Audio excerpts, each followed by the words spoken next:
বাংলা চ্যানেলে তোমাদের সকলকে স্বাগত। অঙ্গনারী জেলার তোমাদের রিসেন্ট পরীক্ষা কিন্তু 18ই ফেব্রুয়ারি 2024-এ। তো তোমরা কিন্তু অনেকেই কমেন্ট করেছিলে যে কি কি ডকুমেন্টস তোমাদের নিয়ে যেতে হবে এবং পরীক্ষা অ্যাডমিট রিলেটেড প্রচুর কোশ্চেন তোমাদের মনে ছিল। আজকে এই ভিডিওতে আমরা কি কি ডকুমেন্টস নিয়ে যেতে হবে এবং পরীক্ষা সংক্রান্ত অ্যাডমিটের যত যাবতীয় ডিটেলস কি কি নিয়ে যেতে হবে, কি করতে হবে কি করতে হবে না, সব এই ভিডিও আলোচনা করে দেবো। তোমরা একদম ভিডিওটি স্কিপ না করে পুরোটা দেখো, তাহলে ভালো পুরোটাই বুঝতে পারবে। তো প্রথম আমরা চলে আসছি তোমাদের যেটা নিয়ে, সেটা হচ্ছে যে দেখো, প্রথমে তোমাদের কিন্তু দুটো পরীক্ষায় অঙ্গনারী এবং অঙ্গনারী হেল্পার, অঙ্গনারীর কর্মী এবং সহায়িকা দুটো পরীক্ষায় একদিনেই হবে, যেটা হচ্ছে তোমাদের 18ই ফেব্রুয়ারি 2024-এ। তো দুটো পরীক্ষার ক্ষেত্রে দেখো, তোমরা যারা অ্যাডমিট কিন্তু প্রত্যেকে আশা করছি ডাউনলোড করে নিয়েছো। তো অ্যাডমিটে কিন্তু তোমাদের পরীক্ষার সময় এবং রিপোর্টিং টাইম সব লেখা আছে। তবু আমি একবার বলে দিচ্ছি যে অঙ্গনারী ওয়ার্কারের ক্ষেত্রে তোমাদের অঙ্গনারী ওয়ার্কারে যারা আবেদন করেছিলে তাদের পরীক্ষা কিন্তু শুরু হবে 9টা থেকে এবং শেষ হবে 12টায়, দুপুর 12টায়। মোট 3 ঘন্টার পরীক্ষা হবে এবং রিপোর্টিং টাইম যেটা তোমাদের মেনশন করে দেওয়া আছে সেটা হচ্ছে সকাল 8টা AM, মানে সকাল 8টার মধ্যে তোমাকে কিন্তু ভেন্যু যেখানে পরীক্ষা হবে অ্যাডমিট কার্ডে লেখা থাকবে, সেখানে কিন্তু তোমাকে 8টার রিপোর্টিং টাইম তোমার সকাল 8টার মধ্যে পৌঁছে যেতে হবে। তোমরা চেষ্টা করবে যে সময় নষ্ট না করে যত তাড়াতাড়ি সকালে বেরিয়ে কিন্তু সেন্টারে পৌঁছে যাওয়ার। ঠিক আছে, আমি আরও ডিটেলসে আসছি, তোমাদের অ্যাডমিটে কী কী ছিল সেগুলোও পরে দেখাবো। এবং সেকেন্ড আসছি, দেখো তোমাদের অঙ্গনারী হেল্পার যেটা ছিল, তো সেটার পরীক্ষা কিন্তু হবে দুপুর, পরীক্ষা হবে দুপুরে, দুপুর 2টো থেকে বিকেল 5টা পর্যন্ত। মোট এটার ক্ষেত্রেও 3 ঘন্টা সময় হবে এবং এটার ক্ষেত্রে রিপোর্টিং টাইম তোমাদের যেটা বলে দেওয়া আছে, দেখো সকাল সকাল বলছি সরি, এটা দুপুর হবে, দুপুর 1টা PM, মানে দুপুর 1টার মধ্যে কিন্তু তোমাদেরকে সেন্টারে পৌঁছে যেতে হবে। ঠিক আছে, এবার আসছি, দেখো দেখো তোমাদের একদম ডিটেলসে চলে আসছি। দেখো এই হচ্ছে তোমাদের অ্যাডমিটেড যে ইটা ছিল। তো দেখো তোমাদের প্রথমে বলেছে অঙ্গনারী ওয়ার্কারের ক্ষেত্রে, দেখো এখানে বলে দেওয়া আছে কি যে ওয়ার্কারের ক্ষেত্রে এবং হেল্পারের ক্ষেত্রে দুটো ক্ষেত্রেই রিটিন টেস্ট যেটা হবে সেটা হবে কত নম্বরে, সেটা হবে তোমাদের 90 মার্কসে। ঠিক আছে, পার্ট 1-এ থাকবে MCQ 75টা, এখানে দেখো লিখেই দেওয়া আছে, এবং পার্ট 2-তে থাকবে ইজ ইজি ইন বেঙ্গলি 15, অর্থাৎ 15 মার্কসে তোমাদের রচনা লিখতে হবে। তাহলে পার্ট 1-এ থাকবে 75টা 1 নম্বরের প্রশ্ন, এবং পার্ট 2-তে থাকবে, পার্ট 1 এবং পার্ট 2 একটা প্রশ্নেই থাকবে, মানে একটাই প্রশ্নপত্র দেওয়া হবে, যেখানে পার্ট 1-এ থাকবে তোমাদের 75 মার্কসের 75খানা কোশ্চেন এবং পার্ট 2-তে থাকবে একটা 15 মার্কসের রচনা লিখতে হবে এবং 10 নম্বর ইন্টারভিউ, সেটা পরে হবে, টোটাল 100 মার্কস।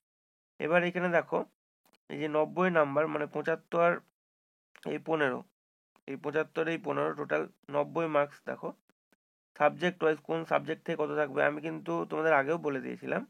তো দেখো আমি একবার বলে দিচ্ছি যে অ্যারাথমেটিক অর্থাৎ পাটিগণিত থাকবে 8 স্ট্যান্ডার্ড, অর্থাৎ 8ম শ্রেণীর স্ট্যান্ডার্ডের 20 মার্কসের থাকবে question. Easy in Bengali class 8 standard 15 marks, 15 মার্কসের রচনা থাকবে, এটা কিন্তু লাস্টে থাকবে, ঠিক আছে, রচনাটা সব শেষে থাকবে। Nutrition, public health and state of women, পুষ্টি, জনস্বাস্থ্য, নারীর অবস্থান, এই রিলেটেড কিন্তু 15 মার্কসের কোশ্চেন থাকবে। কিন্তু প্রচুর ক্লাস আমি করিয়েছি, ম্যারাথন ক্লাস দুটো করানো হয়েছে, তোমরা কিন্তু চাইলে দেখতে পারো। এবং ইংরেজি থেকে থাকবে কি, দেখো ইংরেজি থেকে থাকবে বলেছে, ইংলিশ ল্যাঙ্গুয়েজ থেকে থাকবে level of class 8 and 9, 20 marks, 20 মার্কসের ইংরেজির কোশ্চেন থাকবে। তার মধ্যে তোমাদের 20 মার্কসের মধ্যে তোমাদের আর্টিকেল, প্রিপোজিশন, তারপর তোমাদের ট্রান্সলেশন, সাফিক্স, প্রিফিক্স, এগুলো কিন্তু থাকবে। ঠিক আছে, আর জেনারেল নলেজ থেকে কি থাকবে, জেনারেল নলেজ থেকে 20 মার্কসের তোমাদের প্রশ্ন থাকবে। তো এই গেল তোমাদের 90 মার্কসের কোশ্চেন। এবার পরীক্ষা সম্পর্কে দেখো, প্রথম 1 নম্বরে কি বলেছে, the question for part 1 written test will be of multiple choice question, মানে তোমাদের মাল্টিপল চয়েস কোশ্চেন হবে। Total 75 number of question will be there, মানে 75টা কোশ্চেন সেখানে থাকবে এবং প্রত্যেকটাই 1 নাম্বার করে থাকবে। ঠিক আছে, দি question for part 2 written test will be easy type, মানে তোমাদের ওই পার্ট 2-তে যেটা হবে সেটা কিন্তু রচনা লিখতে হবে, এখানে বলে দিয়েছে প্রবন্ধ লিখতে হবে। 1 question of essay of 150 word, মানে 150 শব্দের মধ্যে in Bengali language carried 15 marks will be there, সেখানে 15 মার্কস থাকবে।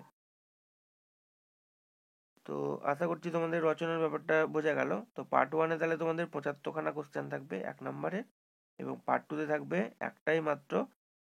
তোমাদের দুটো অপশন হয়তো থাকবে, ঠিক আছে। এমনি প্রিভিয়াস যে পরীক্ষাগুলো হয়েছে, যেমন তোমাদের মুর্শিদাবাদ প্রিভিয়াস যে পরীক্ষাগুলো হয়েছে, সেখানে কিন্তু দুটো করে অপশন ছিল। দুটোর মধ্যে একটা যে কোনো দুটো রচনা ছিল, তার মধ্যে যে কোনো একটা লিখতে দেওয়া ছিল। তো সেক্ষেত্রেও আশা করছি তোমাদের সেরকমই থাকবে, যে 150 শব্দের মধ্যে রচনাটা লিখতে হবে, যেখানে 15 মার্কস থাকবে। এবার আসছি আমাদের 2 নম্বর পয়েন্টে। দেখো 2 নম্বরে কি বলেছে, যে you will find 4 probably answer against each question. 4টে করে অপশন তোমাকে থাকবে প্রত্যেকটা কোশ্চেনে। Question cum answer booklet, find out which one of 4 question appear to be correct in the best, you will be tick mark. তোমাকে শুধুমাত্র tick mark দিতে হবে against the select answer in the question cum answer booklet. Answer বুকলেটে শুধুমাত্র তোমাদের tick দিতে হবে। With blue or black ball point pen, নীল অথবা কালো বল পয়েন্ট পেন নিয়ে যেতে হবে। নীল অথবা কালো ball point pen. Gel pen কিন্তু কেউ ভুল করেও নিয়ে যাবে না, বল পয়েন্ট পেন নিয়ে যাবে। Multiple tick marks for answering one question. তাহলে যেটা ঠিক হবে সেটাতে শুধুমাত্র টিক করতে হবে। এখানে দেখো বলেই দিয়েছে পরিষ্কার করে 3 নম্বর প্যারাতে, দেখো কি, there will be no negative marking for wrong question, মানে ভুল হলে কোনো নাম্বার কাটা যাবে না। তাহলে তোমাদের সবাইকেই বলবো, যারা ভিডিওটি দেখছো, যে প্রত্যেকে কিন্তু কোনো কোশ্চেন ছেড়ে আসবে না, যেহেতু তোমাদের নেগেটিভ মার্ক থাকছে না। তো সব অ্যান্সার করে আসার চেষ্টা করবে, ঠিক আছে। তারপরে দেখো 4 নম্বর প্যারাতে কি বলেছে। 4 নম্বর প্যারাতে বলেছে দি answer to the question of easy will be written on the space provided at the end of multiple choice question, মানে মাল্টিপল চয়েস কোশ্চেনের শেষে তোমাদের যে স্পেস বা জায়গা থাকবে, সেখানে তোমাদের রচনাটা লিখতে হবে, ঠিক আছে। আচ্ছা, এরপরে চলে আসছি প্যারা 5 নম্বরে। প্যারা 5-এ কি বলেছে দেখো, এখানে বলেছে the candidate must provided one identity proof in original issued by government authority like voter card, PAN and আধার।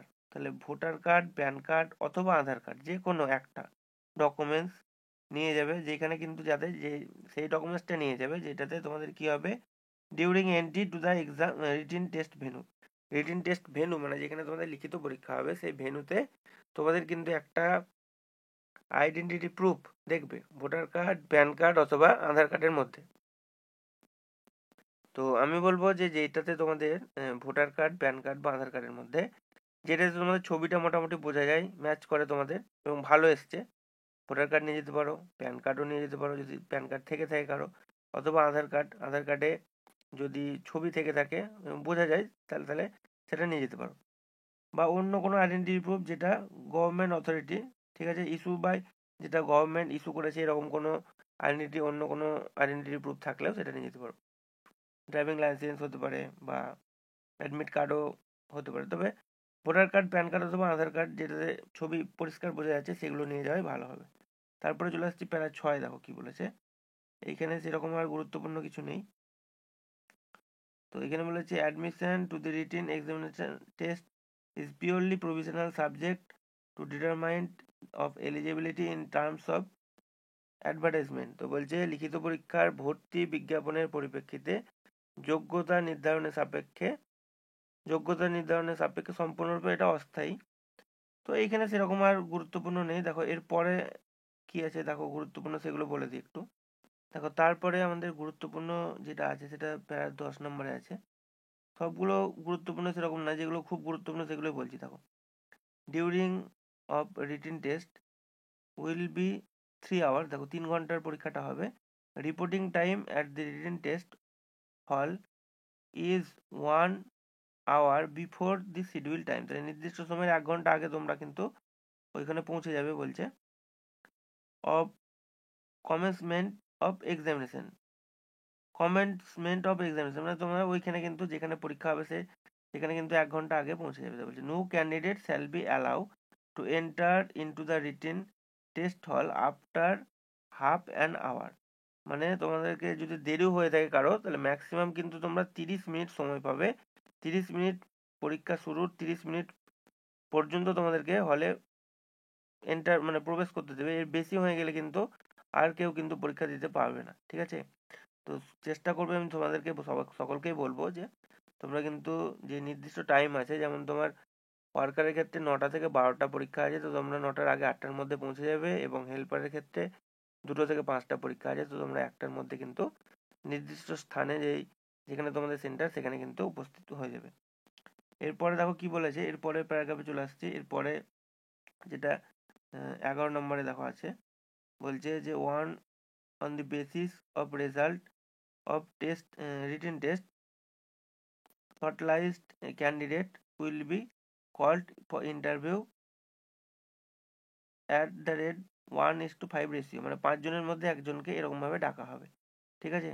যার বেশি নাম্বার থাকবে 5 জনের মধ্যে একজনে, তাকেই ডাকা হবে, মানে এরকম টাইপের 5 জনের মধ্যে একজন করে ডাকা হবে, নাম্বারের ভিত্তিতে সেরকম হবে। পরের প্যারাগ্রাফে দেখো 12 নম্বরে কি বলছে, the name of the shortlisted candidate of the basic written test result will be published in the website। দেখো এই ওয়েবসাইটে তোমাদের রেজাল্টটা পাবলিশ করে দেওয়া হবে, www.hooghly.gov.in, এই ওয়েবসাইটে রেজাল্টটা পাবলিশ করে দেওয়া হবে। তারপরে দেখো পরের প্যারাগ্রাফে চলে আসছি, 13 নম্বরে কি বলেছে দেখো।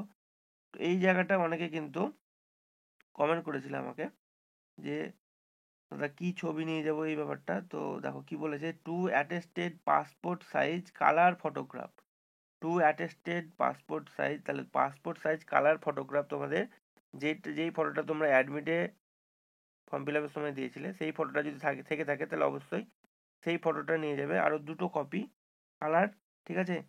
আর কি বলেছে দেখো, সেটা কি করে নিয়ে যেতে হবে কীরকমভাবে, যে টু অ্যাটেস্টেড, তাহলে অ্যাটেস্টেড কার কাছে করবে দেখো, এটা বলেছে identical one the admit card as uploaded in the application shall be brought, দেখো সেটা নিয়ে যেতে হবে, যেটা তুমি অ্যাপ্লিকেশনের সময় যে ফটোটা দিয়েছিলে সেটাই।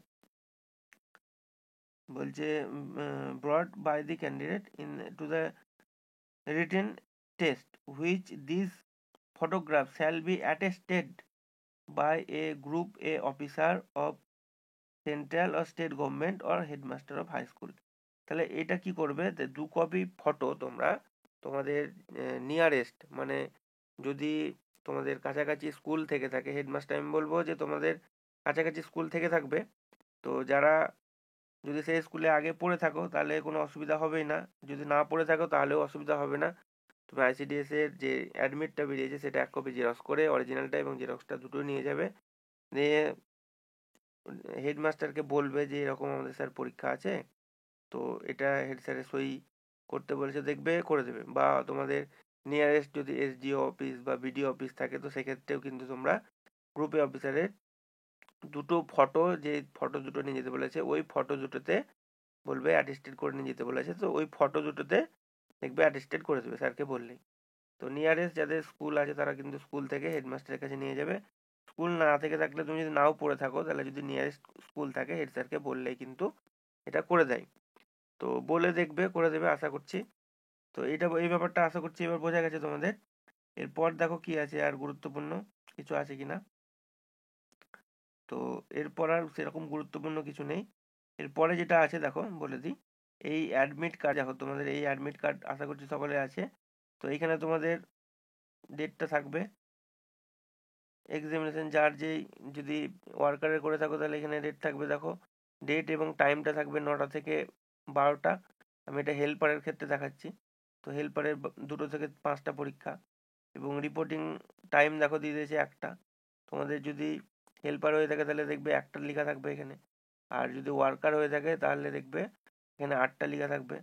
আর ভেনু, যে এখানে যেমন ধরো যেখানে সেন্টারের জায়গাটা বলে দিয়েছে, ঠিক আছে, এখানেও তোমাদের কিন্তু যে জায়গাটা বলে দেওয়া থাকবে সেই জায়গাটা আগে গিয়ে খোঁজ খবর নিয়ে কিন্তু সেই জায়গাতে পৌঁছে যাবে। এবং দেখো এটা খুব গুরুত্বপূর্ণ একটা, যে সইয়ের ব্যাপারটা যেটা বলি, এখানে দেখো কি লিখে দেওয়া আছে, signature of the invigilator with date, এইখানে কিন্তু ভুল করে কেউ খবরদার সই করতে যাবে না, ঠিক আছে? এই জায়গাটা নয়, এই জায়গাটা দেখো লিখে দিয়েছে signature of the candidate with date, তাহলে এখানে তোমাদের নিজের সহি এবং তার নিচে ডেট দিয়ে দিতে পারো অথবা পাশেও দিতে পারো। তাহলে এখানে কিন্তু তোমাদের সই করতে হবে। আর পরীক্ষার হলে তোমাদের দুটো জায়গায় যেমন ইনভিজিলেটর যে থাকবে পরীক্ষার হলে, সেখানে কিন্তু তোমাদের দুটো জায়গায় সাইন করতে হবে, সেই দুটো তোমরা সাইন করবে। তো আশা করছি তোমাদের পুরো ব্যাপার ক্লিয়ার হয়ে গেছে। আচ্ছা, এইখানে আর একটা খুব ভাইটাল দেখো জিনিস যেটা বলে দেওয়া আছে 15 নম্বর প্যারাগ্রাফে, এটা একটু দেখে নেবো আমরা কি বলেছে। দেখো যে candidate shall bring his own blue ball blue আর black ball point pen for use. তাহলে তোমাদেরকে নীল অথবা কালো বল পয়েন্ট পেন নিজের ব্যবহারের জন্য নিয়ে যেতে হবে। ঠিক আছে, কেউ ভুল করে কিন্তু জেল পেন নিয়ে যেও না, খবরদার। ব্লু অথবা নীল অথবা কালো বল পয়েন্ট পেন নিয়ে যাবে। ঠিক আছে, 3 টাকাওয়ালা যে ইউজ যন্ত্র পেনগুলো হয় সেগুলো বল পয়েন্ট পেন, সেগুলো নিয়ে যেতে পারো চাইলে। আর কি বলেছে দেখো, use of pencil is not allow, pencil নিয়ে যাওয়া যাবে না। The candidate should not bring any other articles such as, অন্য কোনো আর্টিকেলস নিয়ে যাওয়া হবে না। কীরকম আর্টিকেলস? যেগুলো যেমন ধরো বই, কোনো প্রকারের নোটস, কোনো প্রকারের loose sheet, loose paper, rough করার জন্য লুজ পেপার বাড়ি থেকে নিয়ে যাওয়া, সেটা ব্যবহার নিয়ে যাওয়া যাবে না।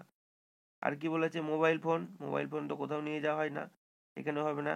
এনি কাইন্ড অফ পেপার, কোনো রকম কাগজ, ব্লুটুথ ডিভাইস নিয়ে যাওয়া যাবে না। দেখো আর কি বলেছে, ক্যালকুলেটর, ক্যালকুলেটরও নিয়ে যাওয়া যায় না। আইটি গ্যাজেট, এসবগুলো কোনো কিছুই নিয়ে যাওয়া যাবে না। ঠিক আছে, আর বলেছে দেখো কি বলেছে এখানে, ইলেকট্রনিক্স কমিউনিকেশন ডিভাইস, যাতে ব্লুটুথ ডিভাইসের মাধ্যমে বিভিন্ন বিভিন্ন রকম ডিভাইস হয় না সেসবগুলো নিয়ে যাওয়া একদমই যাবে না। আর কি আরেকটা বলেছে, তো এইসবগুলো কিন্তু তোমাকে একদমই নিয়ে যাওয়া যাবে না। ঠিক আছে, তো বন্ধুরা আজকের উদ্দেশ্য ছিল এটাই, যাতে তোমরা সব ভালোভাবে ঠিকঠাকভাবে পরীক্ষা দিতে পারো। তো আশা করছি এরপর আর কোনো কোশ্চেন থাকবে না, আশা করছি সব বোঝা গেছে। যদি ভিডিওটি তোমাদের ভালো লেগে থাকে অবশ্যই একটি লাইক করে দেবে এবং তোমার বন্ধুদের সঙ্গে একটু শেয়ার করে দেবে।